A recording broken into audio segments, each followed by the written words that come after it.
എടി റോസേ, എടി റോസേ. എന്താ മനുഷ്യ?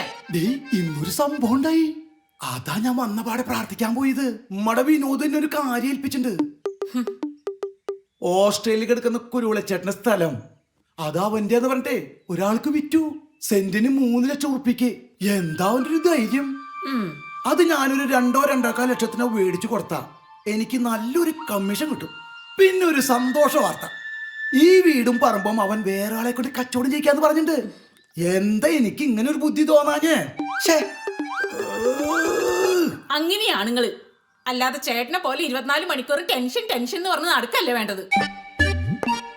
ചേട്ടന് ഇതുപോലെ ധൈര്യമായിട്ട് കാര്യങ്ങൾ ചെയ്യണം. എന്നാലാ വിനോദിനെ സമ്മതിക്കണം. എന്താ അവന്റെ ഒരു ധൈര്യം. എന്തായാലും ഞാൻ ഈ കച്ചവടം നടത്തും. നടത്തും. അതെങ്ങനെയാ? ഏത് നേരം എഴുതിരിയും കത്തിച്ചു വെച്ച് പ്രാർത്ഥനയാ. അത് കഴിയുമ്പോ മൂക്കറ്റ് കള്ളൂടിയും പിന്നെ കഴിഞ്ഞൊരു പരുവത്തിലാവും. പിന്നെ എവിടെന്നാ നിങ്ങക്ക് സമയം? ദേ എന്നെ കൊണ്ടൊന്ന് പറയിക്കരുത്. നീ പോടി, ഞാൻ ഈ കച്ചവടം നടത്തും. അമ്മ പറഞ്ഞാൽ എന്താ തെറ്റ്? എനിക്കൊരു ലാപ്ടോപ്പ് വേണമെന്ന് പറഞ്ഞിട്ട് എത്ര നാളായി. അപ്പൊ കള്ളൂടി ചളഞ്ഞ കാശുണ്ടായിരുന്നെങ്കിൽ എനിക്ക് എത്ര ലാപ്ടോപ്പ് വാങ്ങിക്കായിരുന്നു. എനിക്ക് പഠിക്കണമെങ്കിൽ ലാപ്ടോപ്പ് വേണം. കുറച്ച് വെള്ളം എടുത്തേ കുടിക്കാൻ. കുടിക്ക്.